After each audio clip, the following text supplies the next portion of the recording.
Hey, what's up guys? Welcome back to another video here. How's everyone doing here? So in today's video, we're going to be doing yet again back into the series more about the Gilded Age, but today we're going to be talking about later on into the Pullman Strike here. So if you guys haven't seen basically last video where I did talk about the thing where about the Gilded Age here, where we did talk about how the men were basically working into the factories here, how it also increased the construction over the Transcontinental Railroad in 1869, and it also the increased amount of the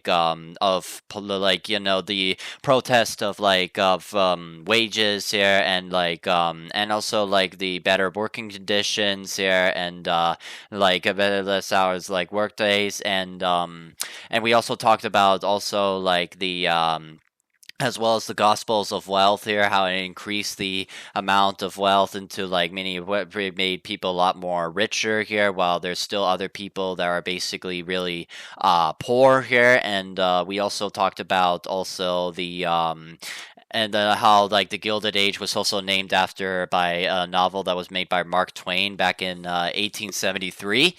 And yeah, no, and also how we also mentioned about the Pullman Strike here, which is this video that we're going to be covering over here, where people were then gonna which it would go shape to the labor movement here, and protest basically better working hours, better wages, and not long any working hours. But then the protest was then later put down, and they basically suppressed. That was during under the presidency of Grover Cleveland here, who was basically the first president to actually basically get elected basically twice here, though non-consecutively here, between 1883 and 5, and also that and that he but they then get elected after also by Benjamin Harrison here, which he was then elected again back in 1892.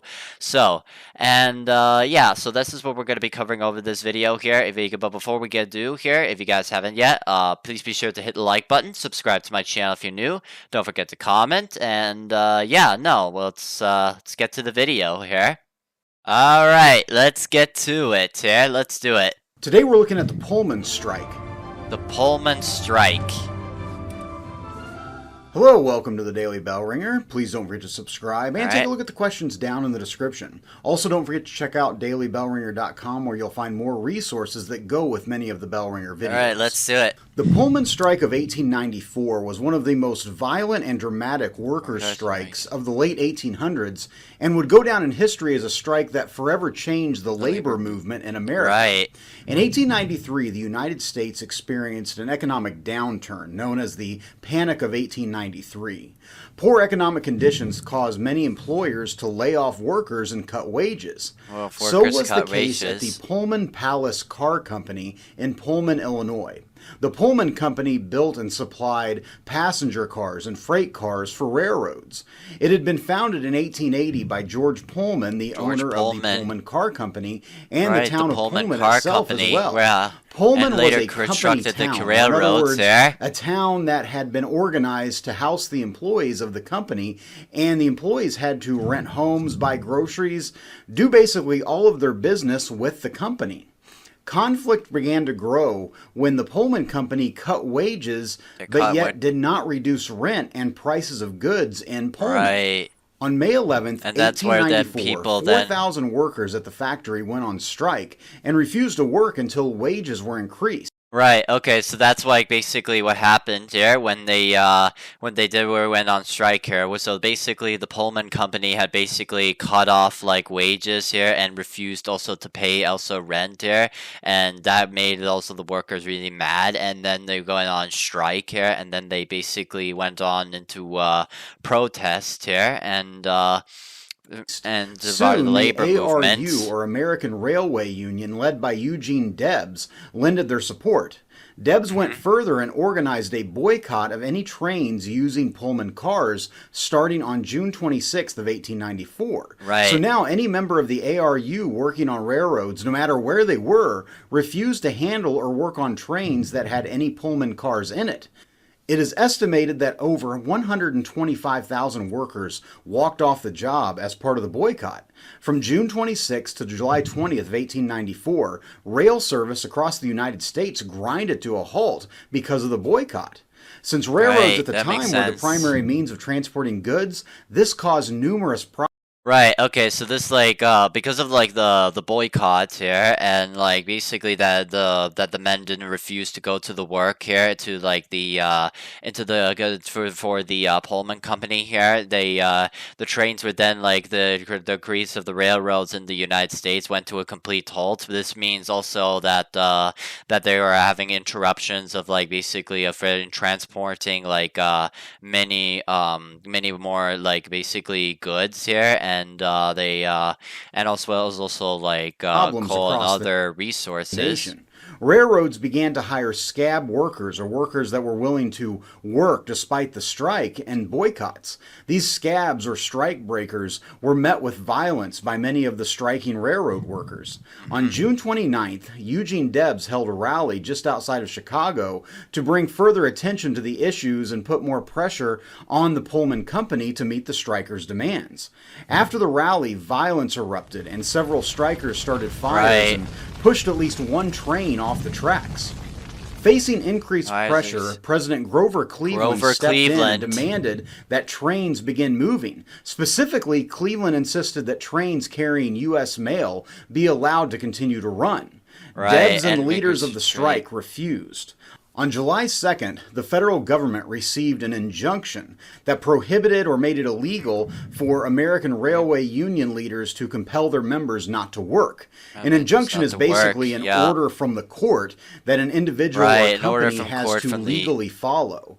This would be the first So this means also that the courts wanted the workers also to basically go back to work here and like basically not allow them to basically get out and like not refuse to work for the for in this case here the for the railroad system here and also that how President Grover Cleveland here that he basically ordered them also to continue also the construction also of the railroad systems there and yeah, no, and I've also learned also that and also like one thing also about like Grover Cleveland around that time here, not only that he was elected twice non-consecutively, but he was also known for like basically also like that he was known for like basically the concept of railroad, but also like he did like the Terrace Act here, and that he also basically had like basically passed here, and and yeah, no, and he also like the but like he also had to suppress also others like the Hayman strike here that they also had to suppress where like we also there were workers also part of the labor movement who have also did not get any better conditions or working wages here and and yeah, no, and then like and also like the and also that how they faced like also as well as also later in the economic depression of 1893 here, which then would later ended into the Gilded Age in 1897 that would later lead to the progressive era here that tries to solve all the issues and problems of the system. Yeah, as well as also that I learned also in like my yeah that I also mentioned in my last video here about all the other like presidents here like J. Garfield, how he did his reforms of like political economic reforms also around his time of the Gilded Age here like as well as also and like the political and as well as also with Chester Arthur like how he increased like the navy, the civil service reforms here and as well as also creating debts of the national government here and then you also have Benjamin Harrison here who basically wrote like the and also not to forget also the Pendleton Act of 1883 here that I also mentioned and also the McKinley Act here too here that raised tariffs for about like 50% here and yeah, so yeah, that's basically all about it here And no, and he also like, but for Grover Cleveland's last presidency, he wouldn't last long here, as the country feels still faces around that time. After this, it would still faces a lot more economic depression, cut wages, and like lose some money and financial losses and loans and everything. So let's continue the First video. time in U.S. history that an injunction would be used to end a strike, and furthermore, it now gave the federal government legal authority to intervene in the strike.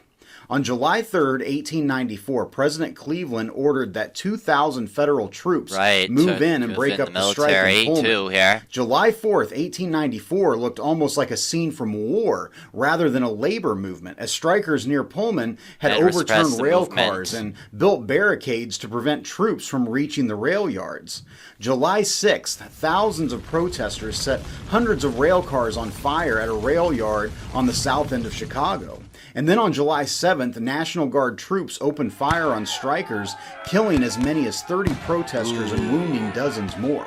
After 3 days of violence, Eugene Debs and the leaders of the strike called for the strike to end.